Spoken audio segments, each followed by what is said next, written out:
So now it's my proud privilege and honor to request Shri Narendra Modi ji to share his vision on vibrant growth model with us. Shri Narendra Modi, आपके हवाले।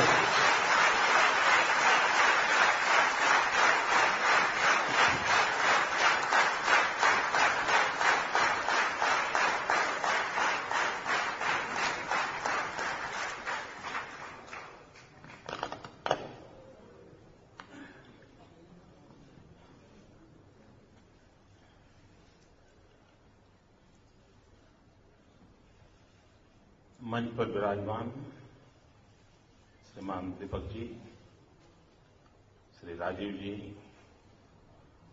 श्री अशोक जी, श्रीमान संजय अग्रवाल, श्रीमान गोयंका जी, सज्जन जी, उपस्थित सभी महानुभाव,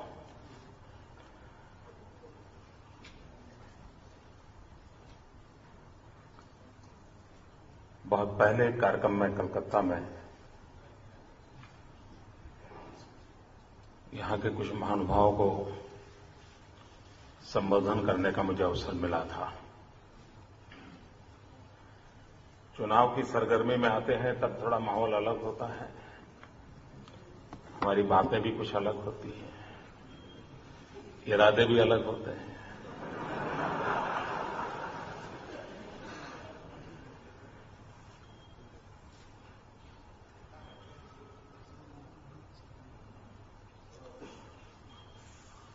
जिस प्रकार से हमारे तीनों महानुभावों ने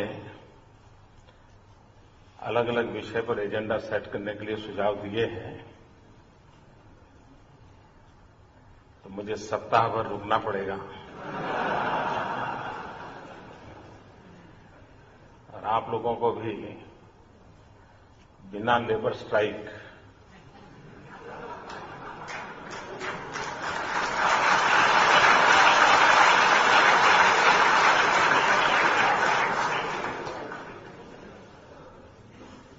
कारखाने बंद कर करके यहां बैठना पड़ेगा।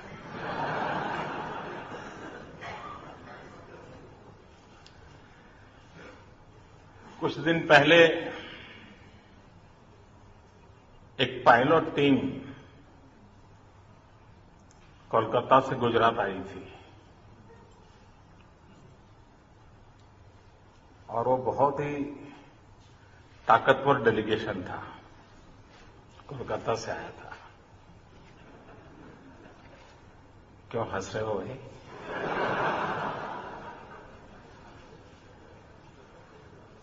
सचमुच में ताकतवर था और उन्होंने आकर के 3-4 दिन गुजरात में काफी कुछ देखा था।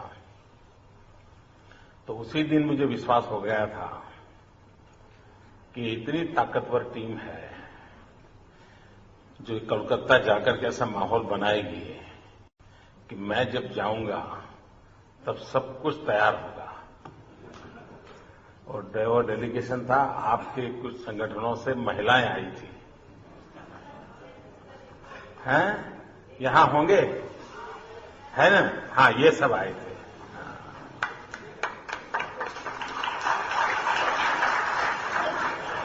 अब बताइए ताकतवर है कि नहीं?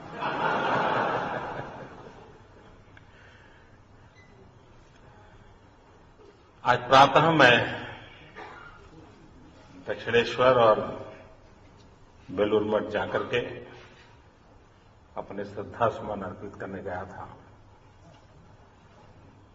मेरा एक भावात्मक संबंध है इस भूमि के साथ, तो काफी आनंददायक सुबह से मेरा दिन प्रारंभ हुआ है और आप सबको देख करके उत्साह और बढ़ेगा, मुझे विश्वास है। और कोलकाता से आप लोगों से बहुत कुछ सीख करके मैं गुजरात जाऊंगा और बहुत सारी बातें मैं गुजरात में लागू करूंगा, इतना मुझे पूरा भरोसा है।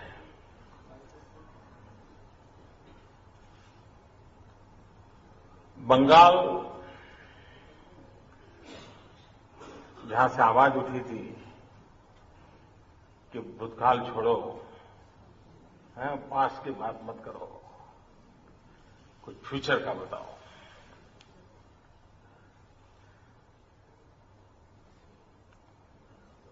अगर हमने कहीं पत्थर भी फेंकना होता है तो हाथ को पहले बहुत पीछे ले जाना पड़ता है।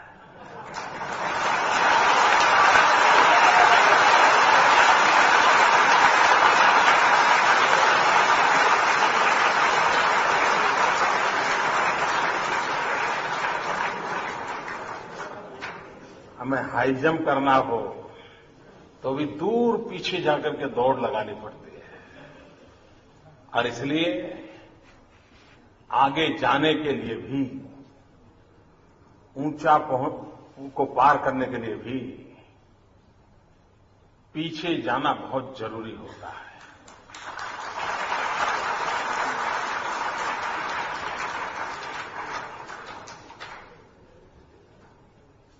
आज पूरा विश्व 21वीं सदी को ज्ञान की सदी के रूप में चर्चा करता है। ये नॉलेज की सेंचुरी ऐसा कहा जाता है। लेकिन मुझे जितना इतिहास का ज्ञान है, मैं ये कह सकता हूं कि दुनिया के लिए भले ही ज्ञान की सदी 21वीं सदी में आई हो, लेकिन बंगाल में ज्ञान की सदी का उदय 18वीं 19वीं शताब्दी से प्रारंभ हुआ है।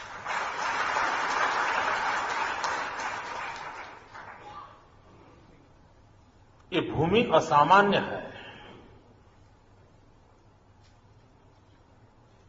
आप देखिए, समाज जीवन की बुराइयों के खिलाफ सबसे अधिक लड़ने की ताकत किसी ने दी है तो इसी पवित्र धरती ने दी है। समाज साहस नहीं कर पाता था। महिलाओं के लिए पुनर्विचार करने के लिए तैयार नहीं था। उस कालखंड में, इस धरती में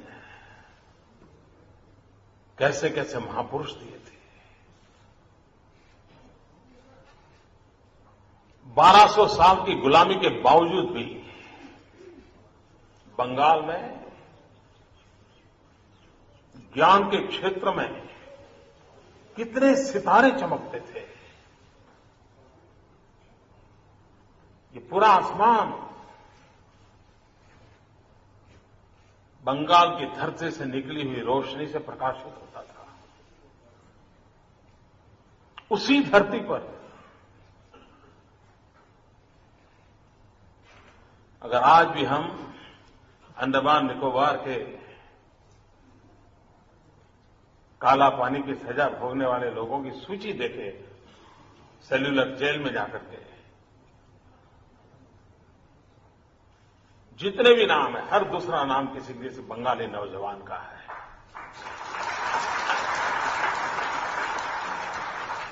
भारत मां की आजादी के लिए कष्ट झेलने वालों में बंगाल की जवानी पीछे नहीं रही थी।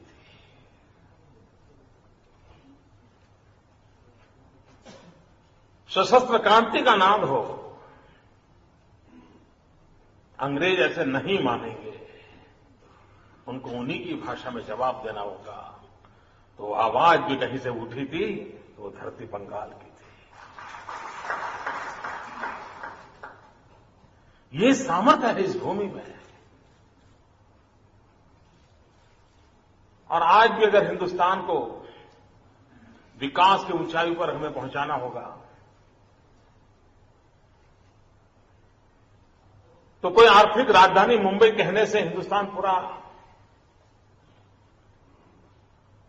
उठ खड़ा होगा, ऐसा नहीं होगा। अगर हमें पूर्व भारत, पूर्वोत्तर भारत को फिर एक बार नई ऊंचाइयों पर ले जाना है तो उसका प्रारंभ बंगाल से ही हो सकता है, वरना नहीं हो। और बंगाल का विकास ये सिर्फ कोलकाता या बंगाल का विकास नहीं होगा, वो पूर्व भारत और पूर्वोत्तर भारत की बहुत बड़ी शक्ति का द्वार है। और इसलिए जिसने भी विकास की व्यूहरचना करनी होगी उसे इस बात को समझना होगा कि इसका सामर्थ्य कितना है। अंग्रेजों ने प्रवेश सूरत से किया था, लेकिन बसना कोलकाता में पसंद किया था, क्योंकि अंग्रेजों को मालूम था कि जब तक यहां उनके पैर नहीं जमेंगे हिंदुस्तान में वो कुछ नहीं कर सकते। ये ताकत इस धरती की है। और इसलिए अगर हम उस ताकत को पहचानेंगे, हमारी उस भव्य विरासत को हम स्मरण करेंगे, उससे अगर हम प्रेरणा लेंगे, तो मुझे विश्वास है आपके भीतर जो सपने संजोए हुए हैं, आपके रहते हुए उन सपनों को आप साकार हुए देख सकते हो, ये मेरा पूरा विश्वास है। भाइयों बहनों, मैं जब यहां आज आया हूं तब आपके लिए तो ये होगा कि भाई गुजरात में क्या चल रहा है, कैसा चल रहा है, क्या कर रहे हो, क्या करने वाले हो, ये सब सुनने का मन करता होगा। लेकिन मीडिया के मित्रों को उसमें इंटरेस्ट नहीं है।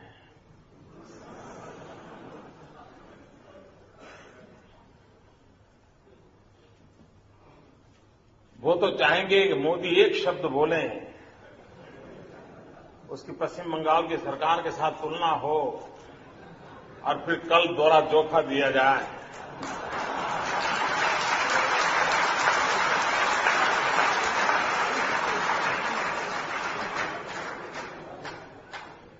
मैं उस काम के लिए नहीं आया हूं।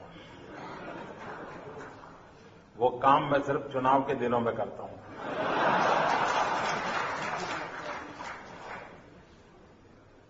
और इसलिए मेरी प्रचार माध्यमों से मीडिया के मित्रों से प्रार्थना है कि मैं जो भी विषय रखता हूं, आप मान के चलिए कि मैं कोलकाता में नहीं बोल रहा हूं।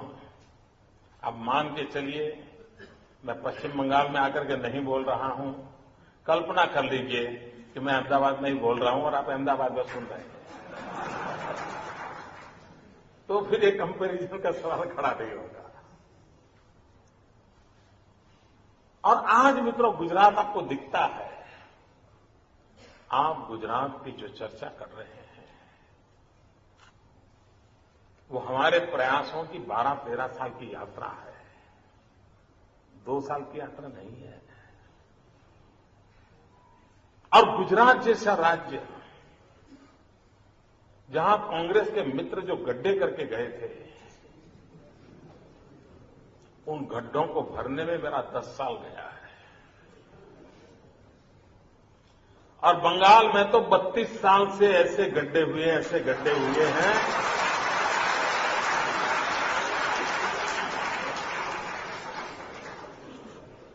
क्या तबाही का मंजर चला है 32 साल तक। और इसलिए यहां तो जिनको भी दायित्व जनता देगी, उनको पता नहीं कितने सालों तक कितनी मेहनत करनी पड़ेगी, तब जाकर ये गड्ढे भरेंगे। और मुझे विश्वास है कि इन दिनों जो प्रयास हो रहे हैं,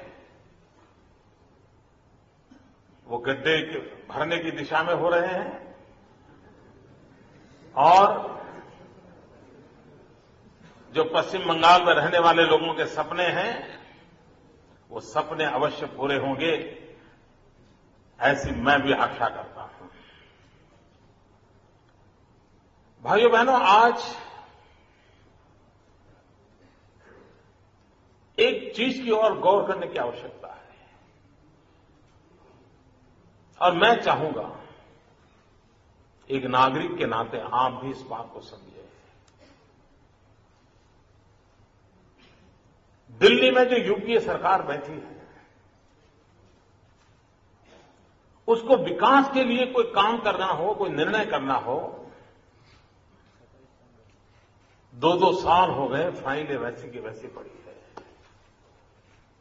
साइन करने की बात तो छोड़ो, वो खोल करके देखना भी नहीं चाहते हैं। उनको डर लगता है कि कहीं अंदर कोई छिपा कैमरा और मेरी फोटो निकाल दे तो, और फिर कोई सीबीआई कोई आ जाए तो मेरा क्या होगा। ऐसा माहौल बना है कि सब कुछ अटका पड़ा है और उनको चिंता भी नहीं है जी, कोई चिंता नहीं है। आपने देखा होगा घर में कोई वयोवृद्ध व्यक्ति होता है, बीमार होता है, तो दिन में जो भी मिलने आएगा उसको पूछता है कितने बजे हैं, उसको कहीं जाना नहीं है। जो अब ऐसा ही होता है ना। हाँ। वो बार बार जो भी आएगा पानी लेके आएगा, अच्छा कितने टाइम हुआ, उसको कहीं जाना नहीं है, उसको मालूम है, लेकिन उसको समय पूछता रहता है शाम कब हो जाए। दिल्ली सरकार का यही हाल है।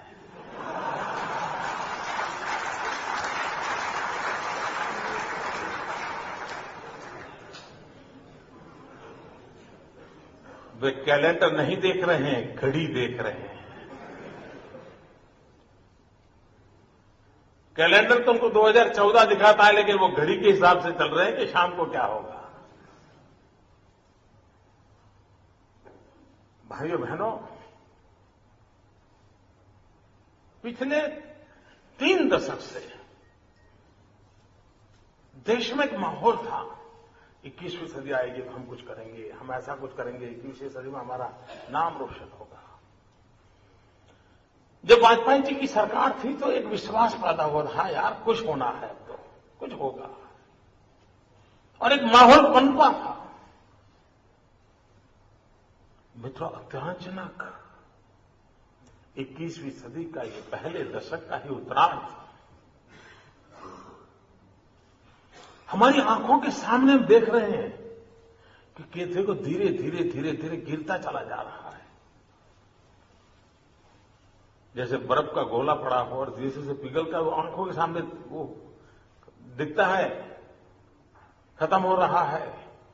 पूरे देश का चित्र ऐसा बन गया है, और उसके कारण किसी भी देशवासी को चिंता होना बहुत स्वाभाविक है, बहुत स्वाभाविक है। और दूसरी तरफ राजनीतिक लाभों के लिए जो निर्णय करने हैं उसमें देरी नहीं लग रही है। किस प्रकार से भारत के संविधान संघीय ढांचे को, फेडरल स्ट्रक्चर को नकार दिया जा रहा है, किस प्रकार से राज्यों के साथ भेदभाव हो रहा है।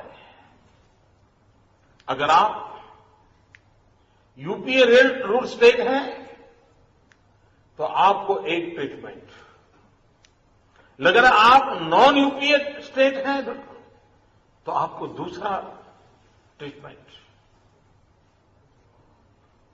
और आपको अगर बारीकी से देखो तो हर पल अन्याय नजर आएगा। यहां साम्यवादियों की सरकार थी, दिल्ली में अटल बिहारी वाजपेयी जी बैठे थे।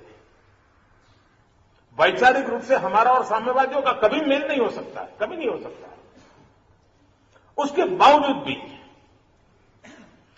वाजपेयी जी के 8-9 साल के शासन के कालखंड में बंगाल से कभी यह आवाज नहीं उठी थी कि दिल्ली में भाजपा वाले बैठे हैं इसलिए बंगाल को अन्याय हो रहा था, ऐसी आवाज कभी नहीं उठी थी। दिल्ली में बैठे हुए शासकों के लिए राजनीतिक दलों की विचारधारा के तराजू पर विकास की यात्रा के रास्ते तय नहीं होते हैं, और इसलिए देश में यह आवाज उठाने की आवश्यकता है कि भारत सरकार को राज्यों के साथ पक्षपात करने का अधिकार नहीं है। जो भी आपने फॉर्मूला बनाई हो, जो भी नीति बनाई, नीति हमें पसंद हो न पसंद हो अलग विषय, क्योंकि जनता ने आपको काम दिया है, आपको निर्णय करने का अधिकार हम स्वीकार करते हैं, लेकिन आपको डिस्क्रिमिनेशन के लिए हम कोई छूट नहीं दे सकते हैं, आप मनमानी नहीं कर सकते। आज भाइयों बहनों ये हो रहा है। और इस प्रकार का भेदभाव, इस प्रकार का दोगलापन अनेक राज्यों के सपनों को चूर चूर कर देता है।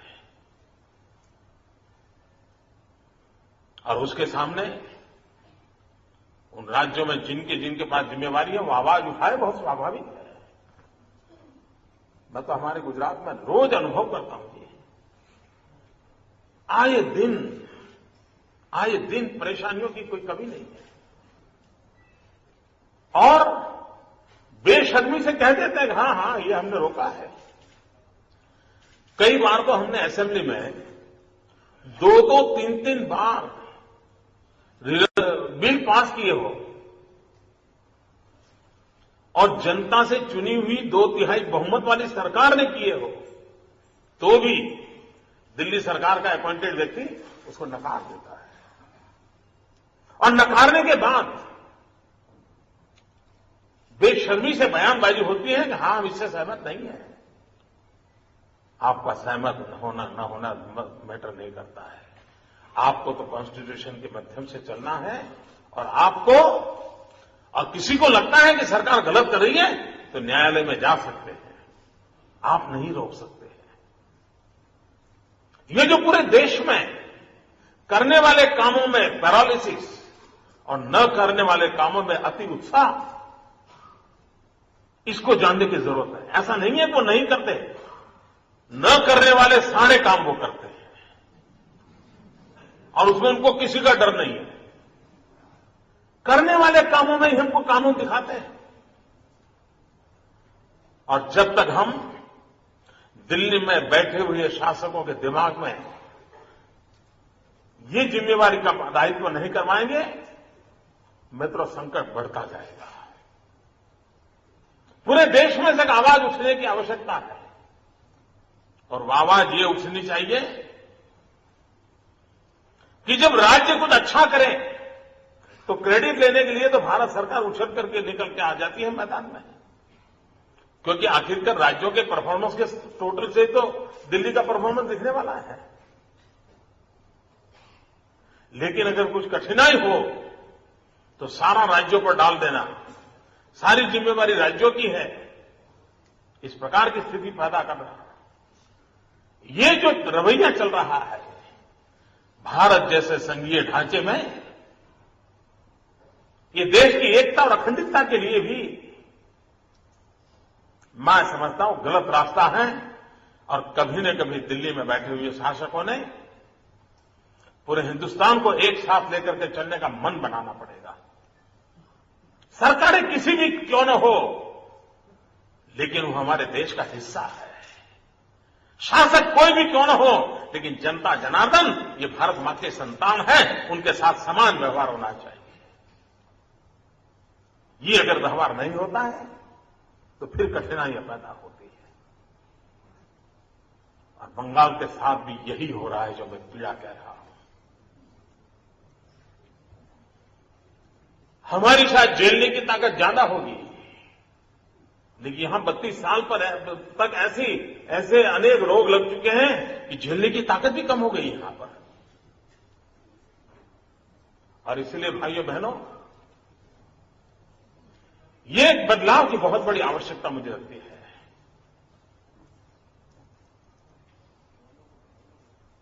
कुछ लोगों को लगता है कि क्या देश हमारा ऐसे ही जाएगा। भाइयों बहनों, मैं बहुत आशावादी व्यक्ति हूं। मैं सिर्फ आशा तो नहीं, मैं बड़ा विश्वास रखता हूं। और खोखले नारों से विश्वास का प्रकट पैदा नहीं हो रहा है। मैं अनुभव के आधार पर कहता हूं कि यही सरकारें, यही मुलाजिम, यही दफ्तर, यही फाइलें, यही कारोबार, ये सबके रहते हुए भी यह देश आगे बढ़ सकता है।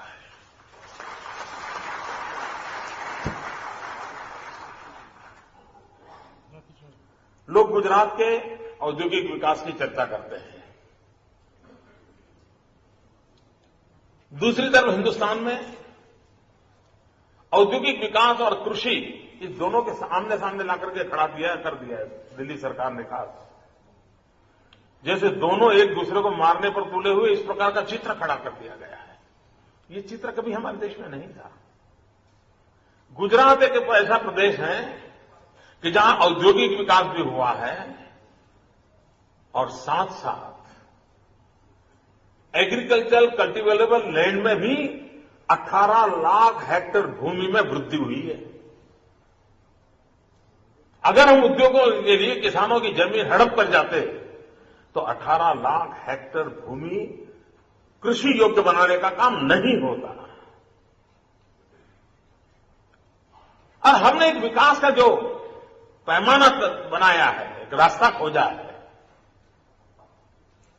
वो हम एक पिलर पर के ऊपर टेंट खड़ा करने के पक्ष में नहीं है। हमने हमारी पूरी आर्थिक विकास यात्रा को 3 भागों में बांटा है। 1/3 manufacturing, 1/3 agriculture sector and 1/3 service sector.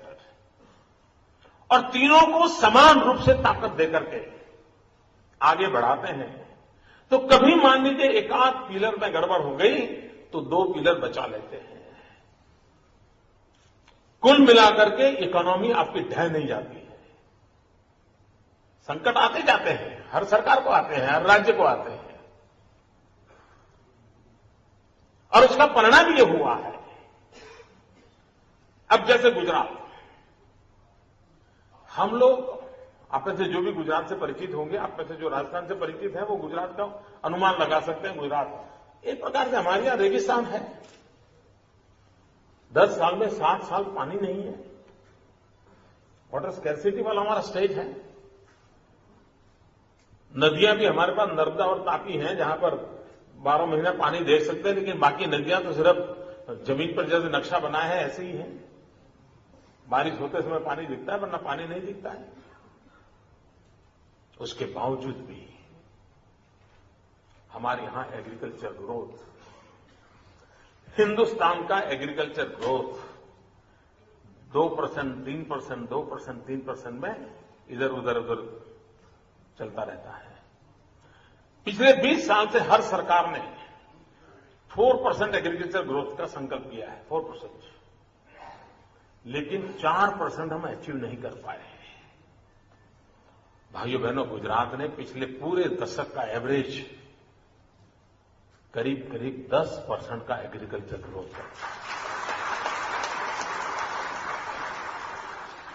और आप जिस जगत से आते हैं, आपको पता है कि 0.2% भी अगर ग्रोथ बढ़ता है तो इकोनॉमी कितनी जनरेट होती है, आपको अंदाज है।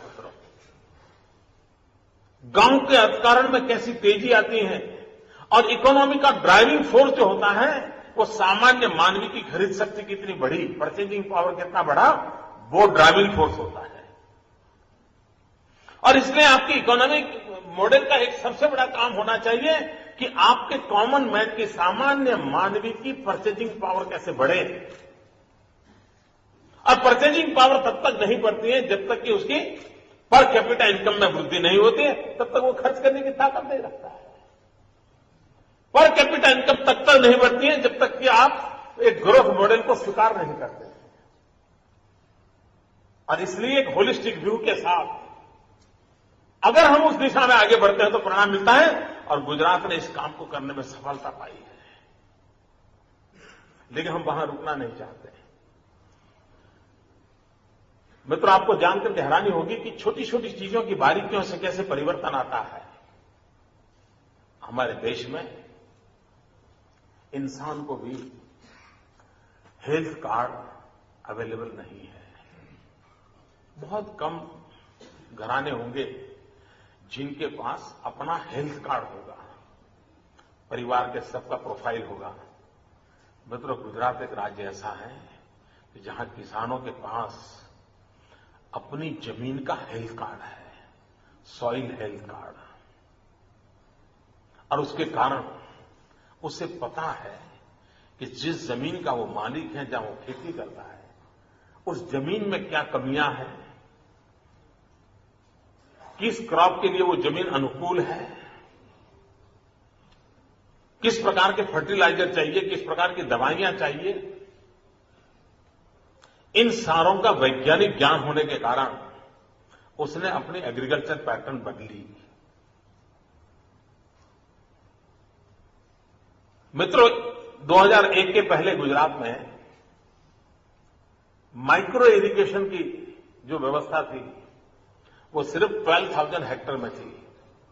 माइक्रो इरिगेशन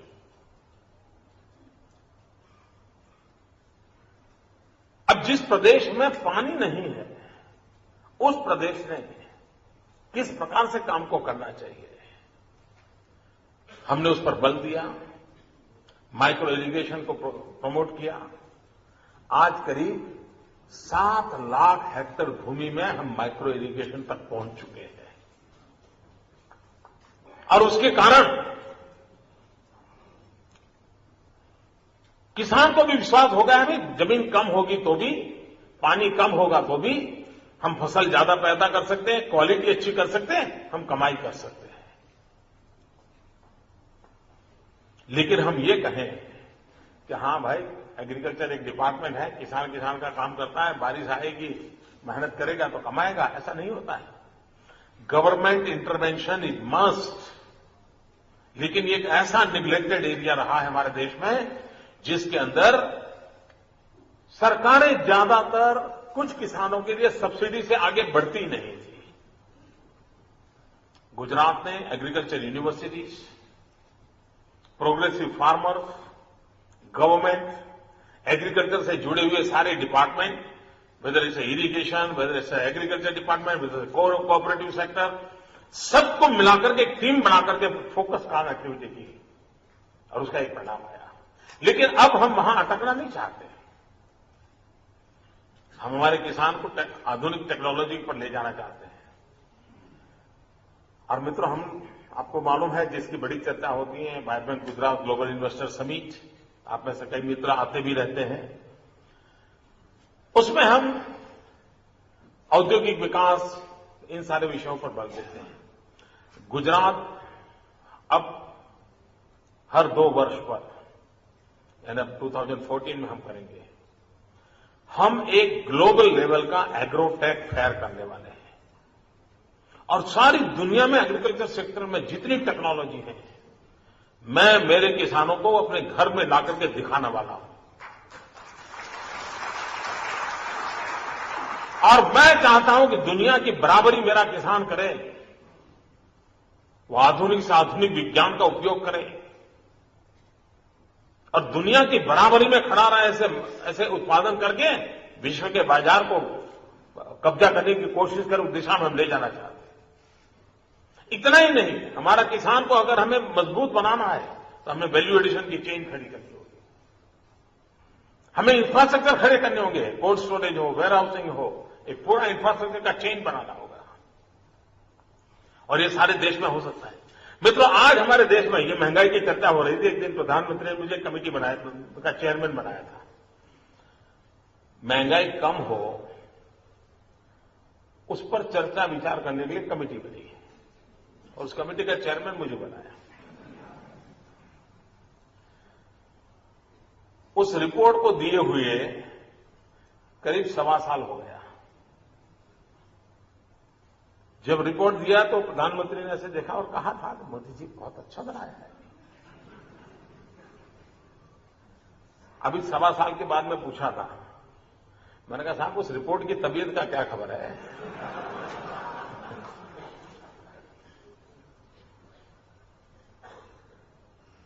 आपको हैरानी होगी, हिंदुस्तान में जो एग्रो प्रोडक्ट है, आज का टेक्नोलॉजी इतनी फैली हुई है, टेक्नोलॉजी की स्थिति है, हमारे पास इतना बड़ा देश,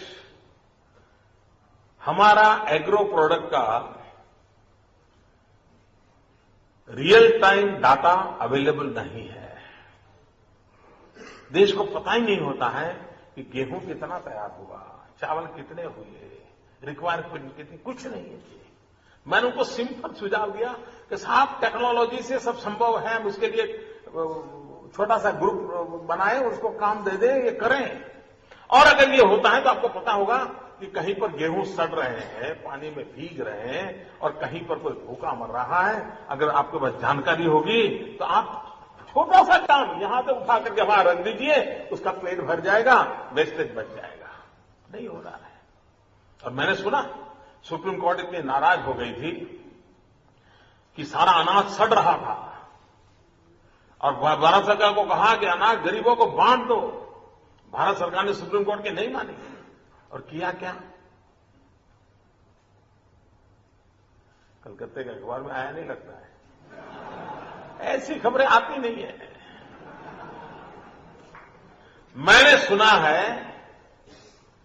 कि सारा अन्न एवरेज 65 पैसे के दर से शराब बनाने वाली कंपनियों को बेच दिया गया। शराब बनाने के लिए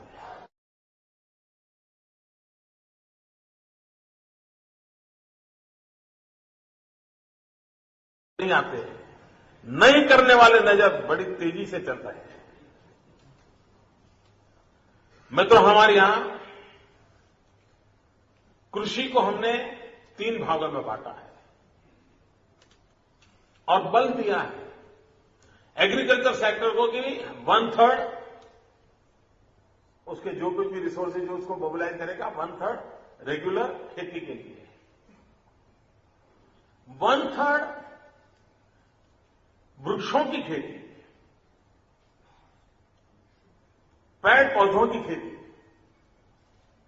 और 1/3 एनिमल हस्बेंड्री।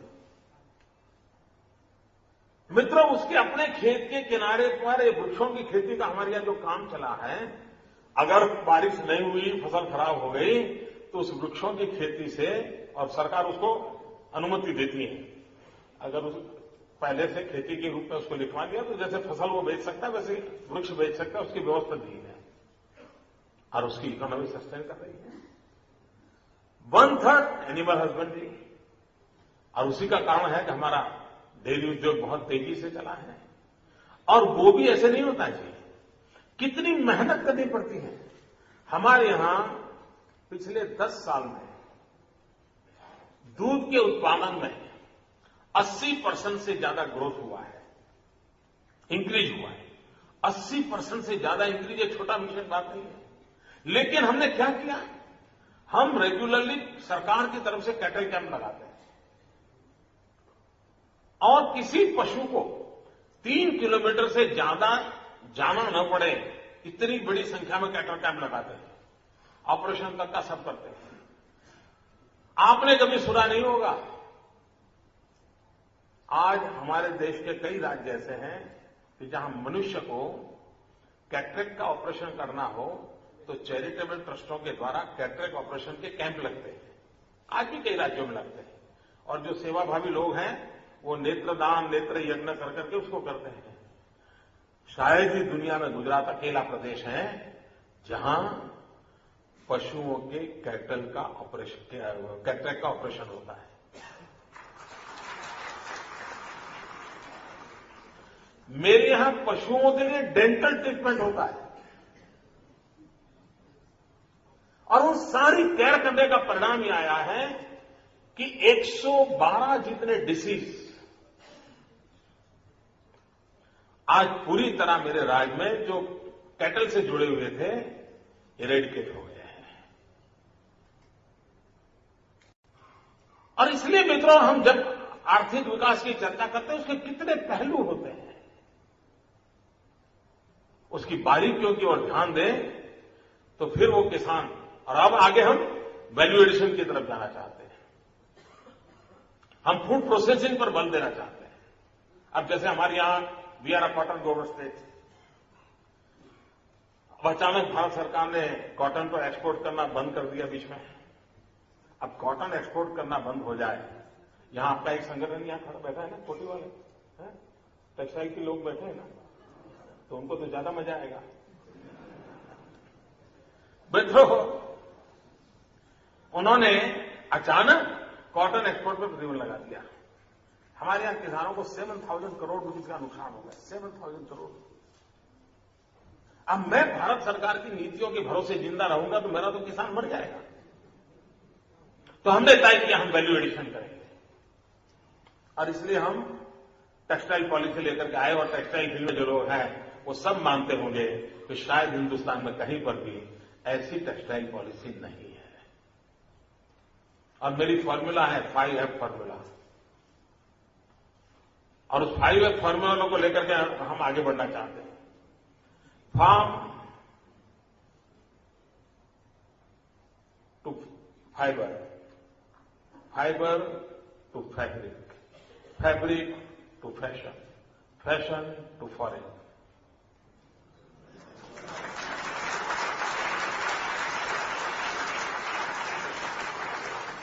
जहां कपास होगा वहीं नजदीक में धागा बनेगा, जहां धागा होगा वहीं कपड़ा बनेगा, जहां कपड़ा बनेगा वहीं रेडीमेड गारमेंट होगा, जहां रेडीमेड गारमेंट होगा वहीं से दुनिया के लोगों को कपड़े पहनाएंगे।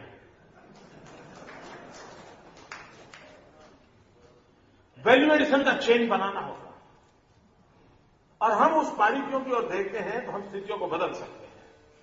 हम उस दिशा में प्रयास कर रहे हैं। तो सर्विस सेक्टर, गुजरात और सर्विस सेक्टर को कभी लेना देना ही नहीं था और उसमें हमारी कोई ज्यादा इकोनॉमी में हमारा कोई रोल नहीं था।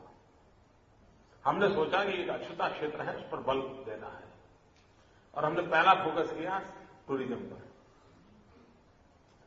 भाइयों बहनों, Gujarat was never a tourist destination. Durga Puja जैसे यहां होती है वैसे ही मेरे यहां नवरात्रि की पूजा होती है।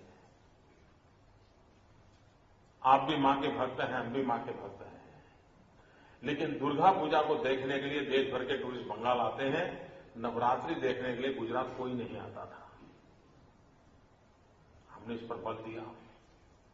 Gujarat which was never a tourist destination, Gujarati are best tourist.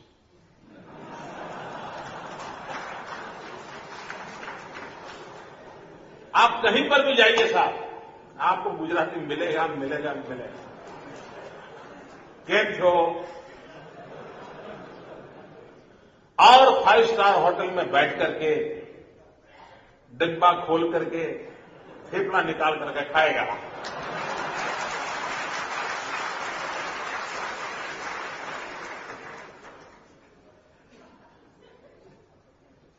लेकिन Gujarat was never a tourist destination. हमने उसमें बल दिया और उसका परिणाम क्या है? हिंदुस्तान का पिछले 5 साल का जो टूरिज्म ग्रोथ है उससे अकेले गुजरात का टूरिज्म ग्रोथ डबल है।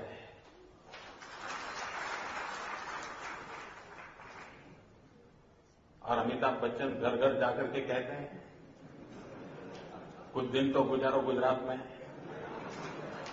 आपने भी सुना होगा ना, तो गुजारो ना।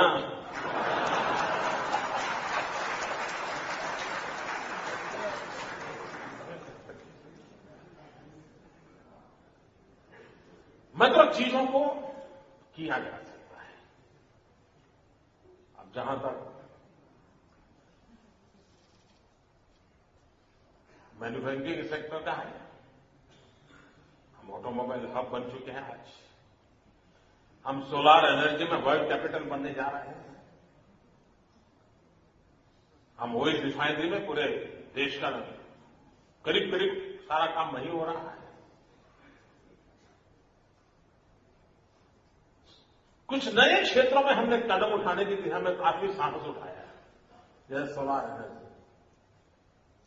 हमारे देश में सोलार एनर्जी की बात आती थी तो लोग कांपते थे, डरते थे, क्योंकि बाजार में बिजली का 2.5-3 रुपए में मिलती है और 15-18 रुपए वाली बिजली के खरीदने का कोई हिम्मतपूर्ण निर्णय करे तो मीडिया नोच लेगा। आपके विरोधी आपको टुकड़े टुकड़े कर देंगे। सीधा सवाल पूछेंगे कि 3 रुपए की बिजली मिलती है, तुम सोलार की 18, 15, 16 रुपए की कैसे लेते हो भाई? क्या समझते हो तुम?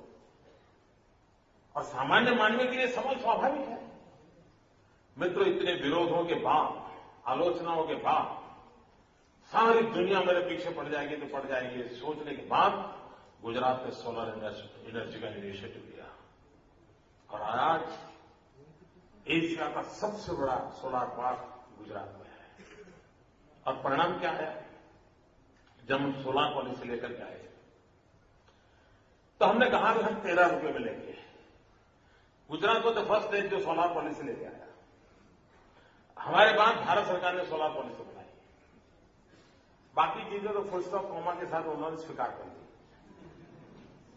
लेकिन दाम हमने 13 रखा, उन्हें 19 रखा।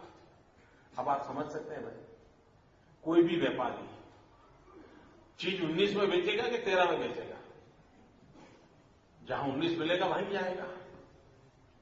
लेकिन भाइयों बहनों, विश्वास की भी एक ताकत होती है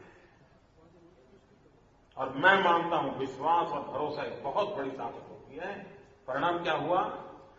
भारत सरकार के 19 रुपये की ऑफर के बावजूद भी सोलर प्लांट लगाने के लिए भारत सरकार की योजना में 100 मेगावाट तक भी गाड़ी पहुंची नहीं।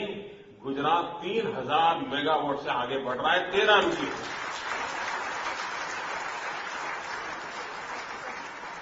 और पॉलिटिकल विल के कारण, इस इंटरवेंशन के कारण आज परिणाम ही आया है कि धीरे धीरे सोलर पावर के क्षेत्र में 13 रुपये से घट करके वो धीरे धीरे 7-8 तक आए गए। और इधर गैस और कोल बेस्ड पावर जनरेशन है, वो बढ़ते बढ़ते 6 या 7 पर जाएगा। किसी ने सोचा था कि देश में सोलर एनर्जी, गैस और पेट्रोल वाली एनर्जी एक दिन आएगा जब बराबर के दाम हो जाएंगे? एक राज्य के इनिशिएटिव के लिए पूरा मार्केट का रुख बदल गया मित्रों। छोटा विषय नहीं है मित्रों, जो भविष्य देखेंगे उनको पता चलेगा कि कितना बड़ा रोल प्ले किया है। और उसका परिणाम ये हुआ कि पूरे हिंदुस्तान में इन दिनों सोलर एनर्जी की तरफ एक लोगों का मन बना है। और वो अगर हुआ तो हमें जो ये पेट्रोलियम प्रोडक्ट को इंपोर्ट करना पड़ता है, उसमें काफी बहुत बड़ी मात्रा में फर्क आएगा। हम अपनी स्थितियों पर कंट्रोल कर सकते हैं, हम अपने बलबूते पर खड़े हो सके, इस तरह की स्थिति बन सकती है। और हम आने वाले दिनों में इसको और आगे बढ़ाने वाले हैं। हम रूफटॉप पॉलिसी लेकर के आने वाले हैं। हर घर के लोग अपनी बिजली पैदा करें और सरकार को बेचें। अगर मिडिल क्लास का व्यक्ति है, छोटा सा फ्लैट है, ऊपर बिजली बनाता है, बेचता है, तो उसको तो 200-500 रुपये इनकम हो जाएगी, उसको फायदा होगा। यानी हम किस प्रकार से चीजों को दूर का देखते हुए आगे बढ़ाते हैं, उस पर डिपेंड करता है। मिनिस्टर ऑफ फाइनेंशियल डिसिप्लिन, जिस समय गुजरात में मुझे दायित्व मिला, हमारा रेवेन्यू डेफिसिट था 6,700 crore rupees. Today we are revenue surplus state.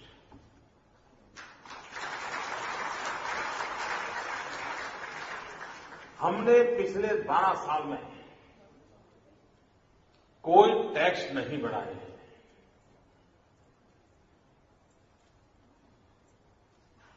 सिर्फ लीकेज बंद कर दिया।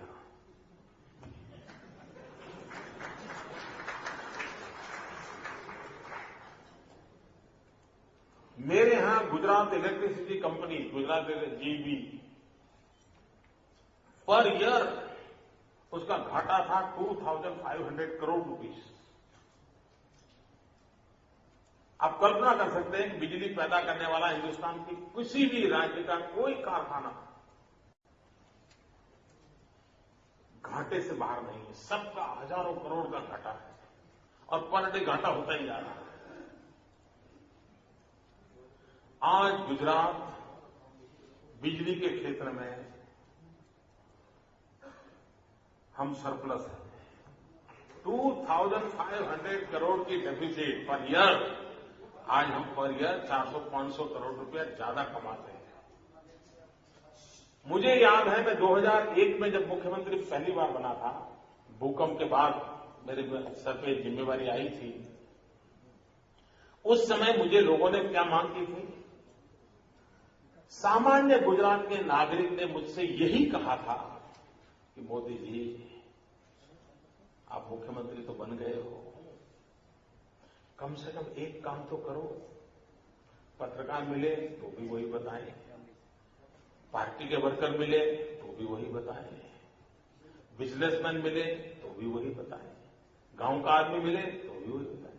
वो क्या कह रहे थे, मोदी जी कम से कम शाम को खाना खाते समय बिजली मिले इतना तो करो। नहीं था, डिनर टाइम पर मेरे यहां बिजली नहीं मिलती थी, बिजली कभी भी चली जाती थी। जो पूरे हिंदुस्तान में से आपको खबरें आती हैं, करीब करीब वही हाल हमारा था। उसी राज्य में 2000 मेगावाट बिजली का शॉर्टफॉल था। उस परिस्थिति में हमने टेक्नोलॉजिकल सॉल्यूशन खोजा और भाइयों बहनों 2000 मेगावाट डेफिसिट के बावजूद भी गुजरात ने 24 घंटे बिजली गांव को भी देने में सफलता पाई और आज गुजरात का कोई भी गांव घर ऐसा नहीं होगा जहां बिजली होगी 24 घंटे बिजली मिलती है।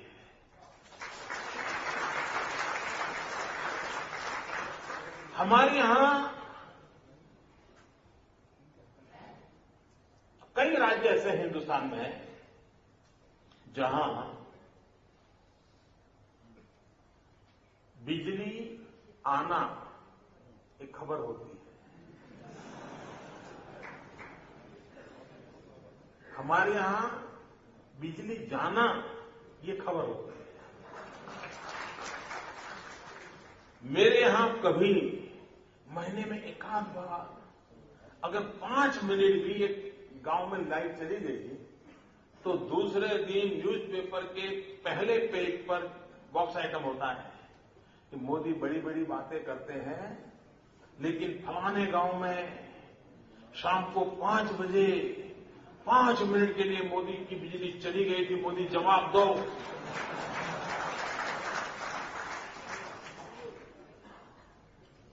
और राज्यों में क्या है, तो बस में ट्रेन में ट्रैवल करते हैं तो बातें करते हैं, अरे यार तुम्हारी यहां आई थी? वो कहता नहीं यार मेरे यहां तो नहीं आई। बोले तुम्हारे यहां? हाँ। बोले पिछले मंगल को आई थी। नहीं यार हमारे यहां तो मंगल को भी नहीं आई। ये हाल है बिजली का। क्या भाइयों बहनों स्थितियां सुधारी नहीं जा सकती? और दिल्ली ने क्या दिया है मित्रों, कैसे देश को अंधार में डाला हुआ है। और इस अंधेरे के लिए कोई एक जिम्मेवार है तो दिल्ली में बैठी हुई सरकार जिम्मेवार है। इस देश में कोयला है, बिजली के कारखाने हैं, लेकिन कोयला कोयला की जगह पर है, कारखाना कारखाने की जगह पर है और फाइल दिल्ली में पड़ी है। और उसके कारण इस देश में 20,000 मेगावाट बिजली पैदा करने वाले कारखाने बंद पड़े। हम अंधेरे में डूबे हैं, कारखाने बंद पड़े। मेरे गुजरात में 3,000 मेगावाट बिजली का उत्पादन मुझे रोकना पड़ा है क्योंकि मुझे कोयला और गैस नहीं मिल रहा है। आप कल्पना करिए कि दवाई मौजूद हो, पेशेंट को जरूरत हो, डॉक्टर को परवाह न हो।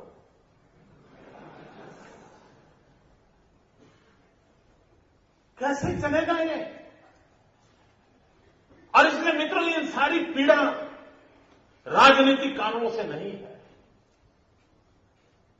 एक दर्द होता है कि सामने दिखता है सब हो सकता है और ये तबाह कर रहे हैं, ये बर्बाद कर रहे हैं। ऐसा नहीं है कि स्थितियां हमारे हाथ के बाहर है, करने का इरादा नहीं। अच्छा ऐसा भी नहीं है कि आइडिया नहीं होते, आइडिया भी बहुत होते हैं। कभी कभी मैं प्रधानमंत्री जी से मिलता हूं जब भी, तो कुछ न कुछ तो परोस के आता ही नहीं।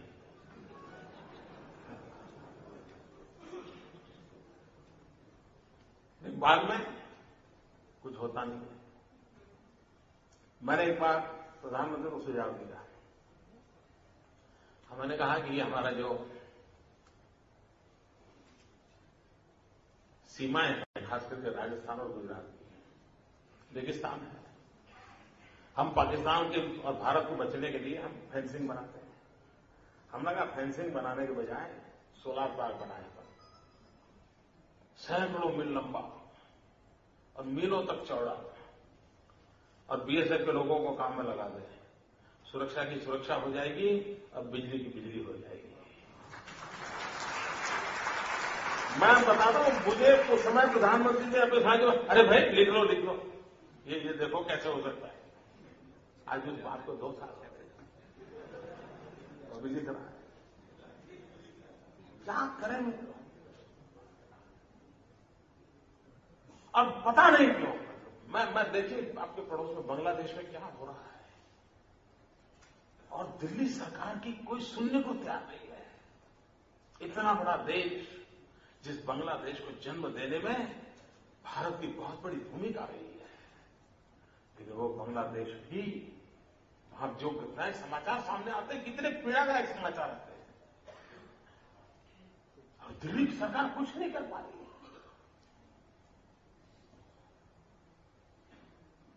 हमारे सैनिकों को मार दिया जाए, उनका सर काट करके ले जाया जाए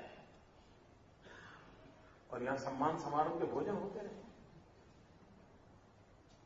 और फिर नसीहतें दी जाए। ये तो हमारा महान संस्कृति है, इसलिए हम खिलाते हैं। खिलाओ, मरवाओ दोस्त लोगों को। क्या कर रहे हो तुम?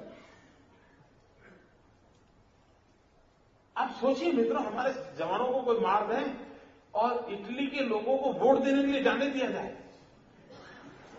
आपने सुना है कभी?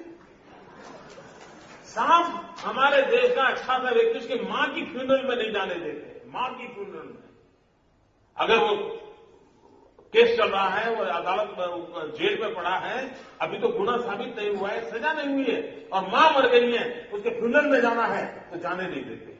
और अब इनको भाईचार नहीं पड़ी, वोट दीजिए।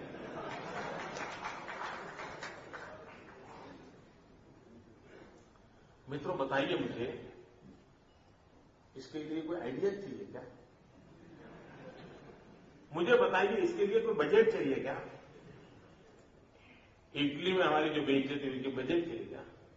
आप सोचिए मित्रों, मैं यहां आया और खड़े होकर के मैं कागज लेकर के कल जो महिलाओं के कार्यक्रम में मैं गया था, वो भाषण आज पढ़ लूं तो आप क्या करोगे? तो आपके मन में सवाल उठेगा कि मोदी जी को क्या हुआ, चश्मे में गड़बड़ है क्या? इतने पुरुष बैठे होते, महिलाओं का भाषण जाता होगा कि नहीं होगा? मित्रों, इस देश के विदेश मंत्री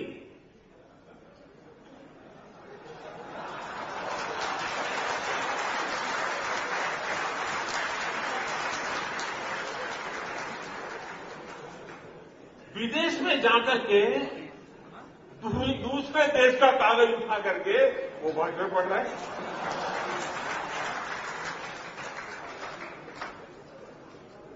अब मुझे बताइए, इसके लिए बजट प्रॉब्लम था क्या? रिसोर्स प्रॉब्लम था क्या? यही होता रहा है। और ये तो इसलिए हो रहा है कि सारे नॉन सीरियस एफर्ट्स हो रहे हैं, गवर्नेंस का नामो निशान नहीं।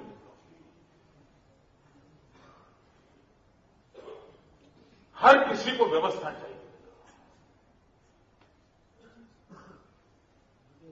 और इस प्रकार से केओस की स्थिति में देश को धकेला जा रहा है। ये बहुत बड़ा संकट है मित्रों। आप कल्पना कर सकते हैं, जो देश दुनिया का सबसे नौजवान देश हो, 65% जनसंख्या जिसकी 35 से नीचे की उम्र की हो, वो देश की ताकत क्या होती है? विश्व का पूरा नौजवान हिंदुस्तान की धरती पर है मित्रों। हमारी सारी योजनाओं के केंद्र बिंदु में इस हम युवा शक्ति को अगर केंद्र में रख करके करें, हम दुनिया बदल सकते हैं। विवेकानंद जी का 150वां वर्ष देश मना रहा है और 150 की जयंती मना रहे हैं। तब स्वामी विवेकानंद जी ने वो सपना देखा था। जीवन के अंतकाल में विवेकानंद जी ने कहा था कि मैं मेरी आंखों के सामने देख रहा हूं, मेरी भारत माता जगत गुरु के स्थान पर विराजमान है और वो दिन आएगा जब मेरी भारत माता जगत गुरु के स्थान पर विराजमान होगी। नौजवान ये करके दिखाएंगे। आज वो अवसर आया है, आज वो अवसर आया है और हम सबका संकल्प रहना चाहिए। ये अवस्था बदलनी चाहिए। और मित्रों, मैं गुजरात एक्सपीरियंस से कहता हूं, ये सब कुछ बदला जा सकता है। सामान्य मानवी के जीवन में संतोष लाया जा सकता है। हिंदुस्तान के हर नागरिक को विकास की यात्रा में हिस्सेदार बनाया जा सकता है। हर एक के अंदर देश को आगे ले जाने का सपना बोया जा सकता है।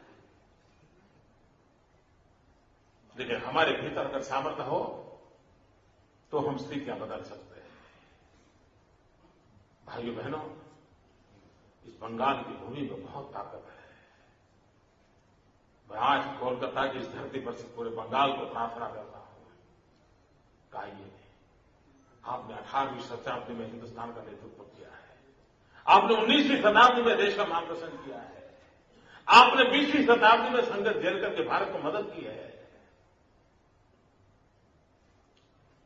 बंगाल के मार्गदर्शन के बिना, बंगाल की ताकत के बिना बहुत कुछ अधूरा रह जाएगा। आइए हम सब मिलकर के उन भारत के सभी नागरिकों के सपनों को पूरा करने का प्रयास करें।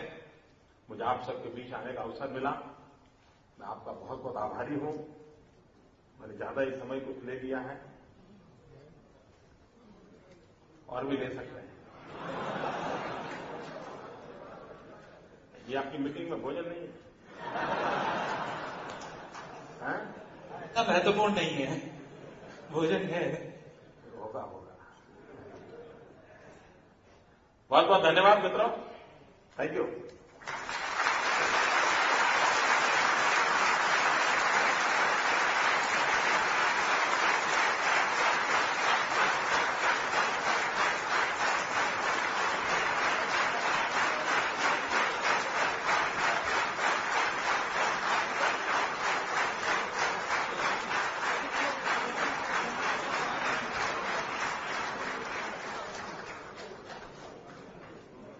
सर, कलकत्ता को काफी समय से आपको सुनने की इच्छा थी और आज हम धन्य हुए। सर, कुछ ऑडियंस कुछ क्वेश्चंस पूछना चाहती हैं, कुछ तो सर आपका आदेश हो तो हम उनको।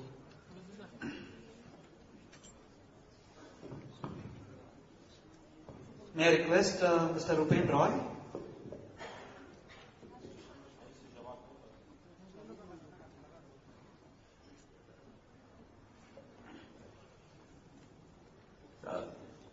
Sir, thank you for sharing with us the Gujarat model of one-third, one-third, one-third. आपका परिचय बता देंगे तो। My name is Rupen Roy. I am a Vice President of Indian Chamber and I also work for Deloitte.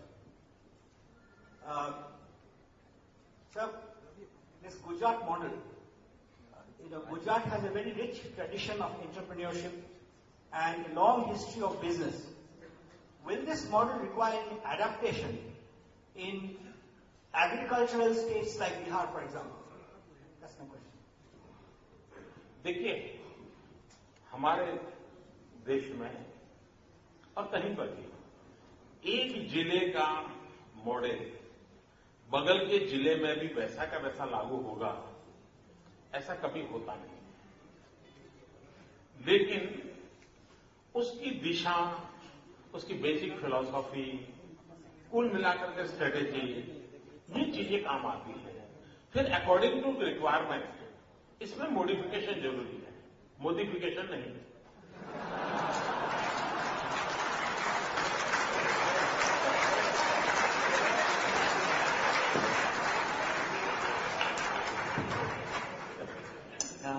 आशीष झुंझुनवाला। आदरणीय मुख्यमंत्री जी, मेरा नाम आशीष झुंझुनवाला, मैं स्टील इंडस्ट्री में इंटरेस्ट रखता हूँ।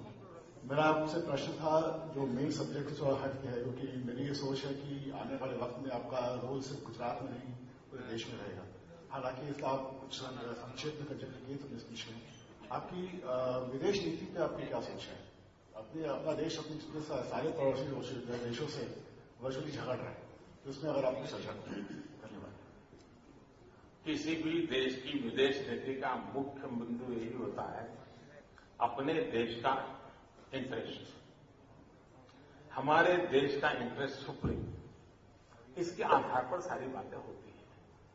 अब विदेश नीति में भी एक बहुत बड़ा बदलाव आया है।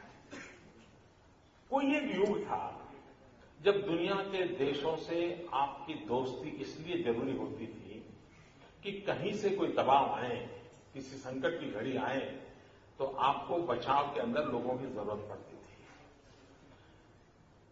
अब वक्त बदल चुका है। आज बाय एंड लार्ज विश्व में विदेशों के साथ संबंधों का आधार ज्यादातर कॉमर्स है, ट्रेड ट्रीटी है, ग्लोबल इकोनॉमी का जमाना है। तो ज्यादातर संबंधों का जुड़ना आप कितना अपना प्रोडक्ट एक्सपोर्ट करते हैं, आप अपना माल कितना बाहर बेचते हैं, उस पर है।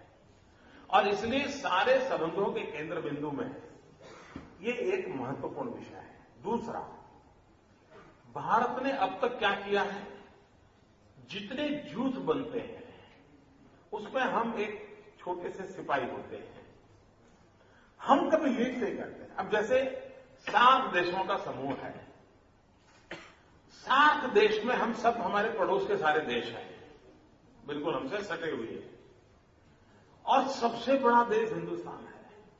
लेकिन क्या कभी हमने सार्क देशों की शक्ति का एहसास किया? सार्क देशों में हिंदुस्तान का कोई रुतबा है, ये माहौल देखा? नहीं देखा। उसका कारण क्या है? क्या कारण है कि हमारे पड़ोस के छोटे छोटे देश होने के बावजूद भी हम उनका भी नेतृत्व नहीं कर पाते हैं, और इसलिए हमारी नीतियों के नीतिगत में इन जातियों की एक प्रायोरिटी बनती है। तो मैं समझता हूं कि हम धीरे धीरे करके, जैसे यूरोपियन यूनियन का एक अपना बना है, तो मैंने एक दिन प्रधानमंत्री से लिखा था, हमने कहा कि सोलर एनर्जी का युग आ रहा है, एनवायरमेंट टेक्नोलॉजी प्रीडोमिनेंट मैदान में आने वाली है। तो मैंने कहा आपने एक इनिशिएटिव लेना चाहिए, और दुनिया में वो देश जहां पर सूरज ज्यादा तपता है, सूरज का प्रकाश ज्यादा मिलता है, ऐसे सूर्यपुत्र जो देश हैं उनके एक समूह बनाना चाहिए, और भारत ने उसका नेतृत्व करना चाहिए। और एक सन मूवमेंट, SUN सन मूवमेंट हमने खड़ा करना चाहिए, और एक कॉर्पस फंड बनाना चाहिए। कॉर्पस फंड बना करके सोलर एनर्जी कैसे सस्ती हो, सोलर एनर्जी का जीवन के किन किन क्षेत्रों में उपयोग हो, उसका इनिशिएटिव, जैसे कई G8 समूह हैं, अपर कंट्रीज हैं, कई समूह हैं, एक और समूह हम बनाए तो हम लीड करेंगे। तो इस प्रकार से हमारा कोई प्रोएक्टिव रोल नहीं नजर आ रहा है। अगर हमारा प्रोएक्टिव रोल नजर आता है तो शायद परिणाम मिल सकता है। दूसरा, इटली जैसा देश भी पता नहीं कैसे हम लोगों को डरा रहा है, सुप्रीम कोर्ट तक को इन्वॉल्व होना पड़ा जी, जबकि ये डिप्लोमेटिक विषय था, सुप्रीम कोर्ट तक को इन्वॉल्व होना पड़ा। तो ये तो इस देश को शोभा नहीं देता है। और उसका मूल कारण क्या, जैसा अभी मैंने वर्णन किया, अगर आप किसी दूसरे का भाषण पढ़ोगे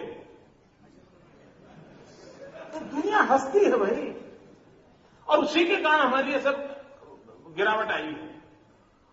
और उसमें हम एक दमखम के साथ खड़े रहे, हम स्थितियों को बदल सकते हैं।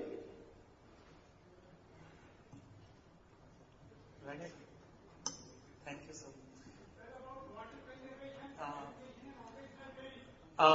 Excuse me. अच्छा विषय आपने कहा। ये बात सही है कि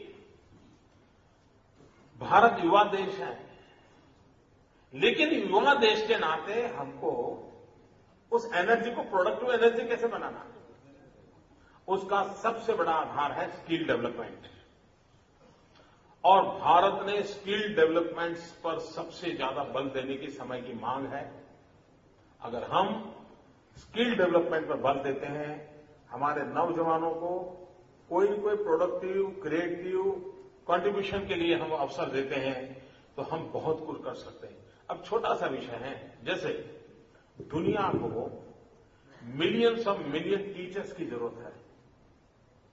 दुनिया के पास टीचर नहीं है, हमारे पास नौजवान है, क्या हम हमारे टीचर एक्सपोर्ट कर सकते हैं? दुनिया को नर्सिस की जरूरत है, हमारे पास यूथ पावर है, हम ह्यूमन रिसोर्स डेवलपमेंट के करके दुनिया के जो नर्सिस की आवश्यकता है हम एक्सपोर्ट कर सकते हैं। हमारे पास कोई कमी नहीं है और हमारे लोगों में क्षमता भी है दुनिया की सेवा करने की। यानी इतना बड़ा काम हम स्किल डेवलपमेंट के माध्यम से कर सकते हैं, वोकेशनल ट्रेनिंग के माध्यम से कर सकते हैं कि हम पूरी आर्थिक व्यवस्था में एक नई शक्ति को जोड़ सकते हैं और उस पर बल देना चाहिए। Mr. Sudhir Jalan wanted to ask a question. Can we have the mic here quickly?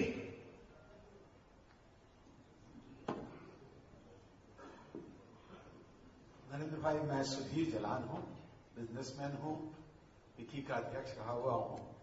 मेरा कई बार सौभाग्य हुआ गुजरात जाने का, और जो आपने टूरिज्म की बात कही और रिलीजियस टूरिज्म की बात कही, मैंने देखा द्वारकाधीश, सोमनाथ जाकर, और गुजराती की तरह बंगाली भी बहुत बड़ा टूरिस्ट है, लेकिन यहां टूरिज्म का इतना बड़ा पोटेंशियल है और हमारी मुख्यमंत्री चाहते भी हैं कि यहां बढ़े, स्विट्जरलैंड बने या लंदन बने, तो इसमें कुछ मदद कर सकते हैं आप?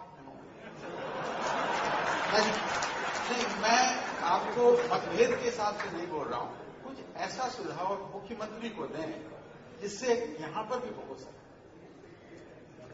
इस बार तो मैं पश्चिम बंगाल में स्टूडेंट के रूप में आया और एक विद्यार्थी का काम होता है सबसे ज्यादा सीखना। तो मैं इस बार की मेरी प्रायोरिटी सीख करके जाने की है। तो और बंगाली अच्छे टूरिस्ट हैं ये मैं मानता हूं, क्योंकि मैंने वर्षों तक नॉर्थ में काम किया था, हरियाणा, हिमाचल, पंजाब, जम्मू कश्मीर, चंडीगढ़, सारा इलाके में मैं काम करता था। और मुझे समूह में जो टूरिस्ट मिलते थे, या तो गुजराती मिलते थे या बंगाली मिलते थे। तो ये बात सही है कि बंगाली आर बेस्ट टूरिस्ट। और दूसरा, वो ऐसे मेहमान है कि यजमान को कभी कोई दिक्कत नहीं होती है। कभी मैंने बंगाली टूरिस्ट आए हो और कहीं झगड़ा चल रहा है, ऐसी कोई घटना ही नजर नहीं आएगी। इतने अच्छे लोग, इतने अच्छे लोग। तो हम तो चाहेंगे ज्यादा से ज्यादा गुजरात में आइए।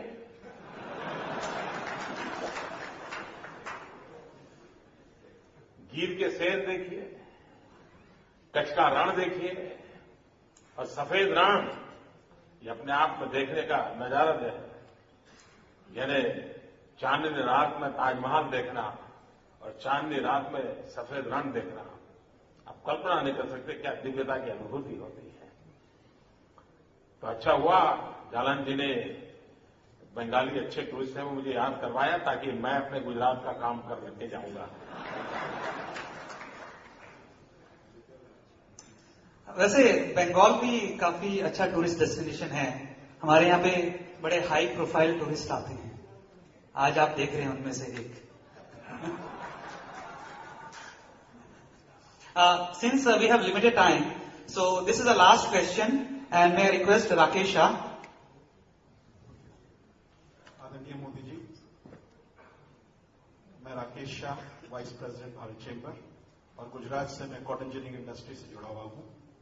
मेरा एक प्रश्न जो है हेल्थ सेक्टर को लेके है। Sir, health is wealth and we all know that an healthy life is the foundation to prosperous economy. In spite of this, a large section of the population is languishing for want of health services. Can you kindly share with us your model in Gujarat on the health sector?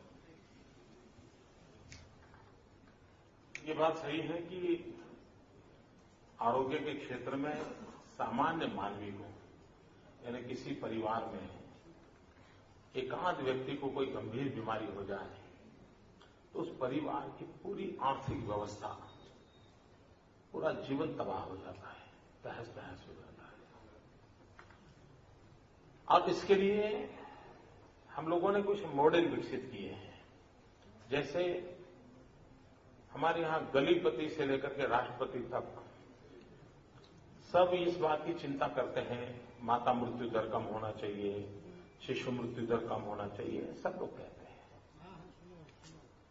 और human development index के अंदर भी दुनिया के अंदर ये विषय आता है। हमारे देश में कभी कहीं ट्यूबवेल के अंदर मानो एक आध बच्चा गिर जाए तो 24 घंटे रनिंग कमेटी चलती है, सारे टीवी कैमरा वहां लगे रहते हैं, मजबूरन राजनेताओं को भी वहां जाना पड़ता है, लोग भी बड़ा मेला लगता है और फिर वहां से समाचार आते हैं कि बच्चे ने सांस ली, बच्चा थोड़ा हिल रहा है, आर्मी आ रही है, गड्ढे खोदे जा रहे हैं, वगैरह वगैरह। एक बच्चे की मुसीबत पूरे देश को टीवी के कैमरा के पास बिठा देती है। विशेष करके माताएं बहनें खाना भी नहीं खा पाती, वो देखती है और रोती है मन में। कोई रिश्ता नहीं, कोई परिचय नहीं, लेकिन मन को करता है बच्चे का क्या होगा, हर एक को पीड़ा होती है। लेकिन हमारे अगल बगल में ही प्रसूति में कितने बच्चे मर जाते हैं, हमारा ध्यान तक नहीं जाता है। किसी ने शादी की हो, 20, 22, 25 साल की उम्र हो और पत्नी का स्वर्गवास हो जाए, आप कल्पना कर सकते हैं उस परिवार का, उस नौजवान का, जिस लड़की की मृत्यु हो जाती है उनके परिवार का क्या होता होगा। पूरा यानी उनकी तो सारी जिंदगी एक प्रकार से खत्म हो जाती है। उसका उपाय क्या? हमने एक मॉडल बनाया पब्लिक प्राइवेट पार्टनरशिप का, और हमारे राज्य के गायनेकोलॉजिस्ट डॉक्टर्स थे, उनको हमने रिक्वेस्ट किया कि अगर किसी गरीब परिवार की महिला की प्रेगनेंसी में डिलीवरी की सारी व्यवस्था अगर आप जिम्मा लेते हैं तो हम एक चार्जेज उसके साथ एमओयू करके फिक्स किए, वो पेमेंट हम देंगे। मेरे यहां 10 साल पहले मुश्किल से 50-55% इंस्टीट्यूशनल डिलीवरी थी। ये पब्लिक प्राइवेट पार्टनरशिप का मॉडल लाने के कारण, गायनेकोलॉजिस्ट डॉक्टरों को हमने साथ जोड़ने के कारण आज करीब करीब 96% इंस्टीट्यूशनल डिलीवरी पर हम पहुंचे हैं, 96%। और उसका लाभ गरीब माताओं बहनों को मिल रहा है। उसी प्रकार से हमने हॉस्पिटल्स में भी पब्लिक प्राइवेट पार्टनरशिप का मॉडल खड़ा किया है। जैसे हॉस्पिटल में हम आधुनिक से आधुनिक साधन रखने के लिए पब्लिक प्राइवेट पार्टनरशिप का मॉडल करते हैं। लोग आते हैं, अपना मशीन लगाते हैं, रेट्स हम नक्की करते हैं, लोगों को सर्विस मिलती है। उसी प्रकार के पुराने हॉस्पिटल कैंपस बहुत बड़े बड़े होते हैं। लोगों को कहते हैं कि आप आइए, यहां पर एक नया अस्पताल अंदर खड़ा कीजिए, पुराना अस्पताल है वो गरीबों के लिए इस प्रकार से करिए और यहां आप प्रोफेशनल वे में अपना चलाइए। तो एक विन विन सिचुएशन होती है, एक बिल्डिंग में वो कमाई करते हैं और दूसरी बिल्डिंग में सेवा करते हैं।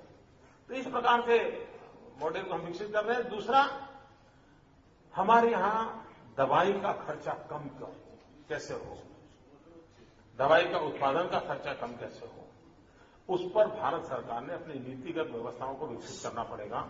और ये संभव है, ये सारी चीजें संभव है कि हम दवाई कैसे सस्ते में उपलब्ध कराएं। और तीसरा, हमारी एक मां योजना है, मुख्यमंत्री अमृतम योजना मां। उसके अंतर्गत कोई भी गरीब परिवार का व्यक्ति अगर उसको सीरियस नेचर की कोई बीमारी होती है, कैंसर है, हार्ट है, किडनी है, इस प्रकार की, तो उसका खर्च उस मां योजना के अंतर्गत मुख्यमंत्री रिलीफ फंड में से हम देते हैं और उसकी दवाई की व्यवस्था चिंता हम करते हैं। दूसरा, हमने जैसे हमारे यहां 108 की सेवा है, वो इतनी सफल हुई है कि गांव में भी आपने अगर कुछ हेल्प मांगी तो विद इन 9-10 मिनट्स वो गाड़ी हमारी पहुंचती है और उसको सेवा मिलती है। और कईयों की जिंदगी इसके कारण बचने में एक बहुत बड़ा रोल हो रहा है। और हमने आग्रह रखा है पब्लिक प्राइवेट पार्टनरशिप के मॉडल का, और मैं मानता हूं उसके कारण हमें आने वाले दिनों में लाभ मिलेगा। दूसरा, जिस प्रकार से हेल्थ के सेक्टर में एक पार्ट है, उसी प्रकार से प्रिवेंटिव मेडिसिन का भी बड़ा महत्व है, प्रिवेंशन का। और उसके लिए हवा, पानी और खुराक, इस पर भी उतना ही बल देना पड़ता है। आज गुजरात में करीब 9000 गांव ऐसे हैं कि जहां हम पाइपलाइन से शुद्ध पानी का पहुंचाते हैं, पीने का पानी, और नर्मदा से मध्य प्रदेश के किनारे से उठाते हैं 9,000 किलोमीटर 9,000 गांव में करीब 2,000 किलोमीटर पाइपलाइन डाली। और पाइपलाइन की साइज क्या होगी आप अंदाज कर सकते हैं?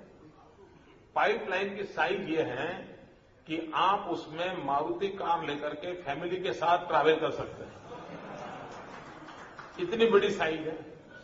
और उसमें से हम अब शुद्ध पानी पहुंचने के कारण बहुत बड़ा फायदा होता है। दूसरा, हमने फोर्टिफाइड तेल, फोर्टिफाइड आटा, फोर्टिफाइड नमक, इसके एक गरीबों के लिए प्रबंध किया है और उसके कारण उनके शरीर में जो कुछ भी न्यूट्रिशनल वैल्यूज की आवश्यकता है वो उससे पूरक होती है। और तीसरा, जैसे हमारा अहमदाबाद शहर 5 साल 6 साल पहले पूरे विश्व में सर्वाधिक एयर पॉल्यूटेड सिटी में उसका नंबर था, सर्वाधिक एयर पॉल्यूटेड। हमने सारा हमारा ट्रांसपोर्टेशन सिस्टम सीएनजी पर कन्वर्ट कर दिया और उसका परिणाम ये हुआ है कि आज दुनिया के हवा में शुद्ध शहरों में अहमदाबाद का नाम जुड़ गया है। यानी एक जमाना यहां था, एक जमाना यहां पहुंच गया। तो हम ऐसी कुछ चीजें, हवा, पानी, खुराक, उस पर कुछ अगर स्टैंडर्ड मेंटेन करें तो भी लोगों को बीमारी से बचाया जा सकता है। तो सरकार का काम है दोनों तरफ काम करना, बीमार होने के बाद की चिंता भी करना और बीमार ना हो उसकी भी चिंता करना। और दूसरी प्रकार से हमने एक काम किया है, स्कूल हेल्थ प्रोग्राम।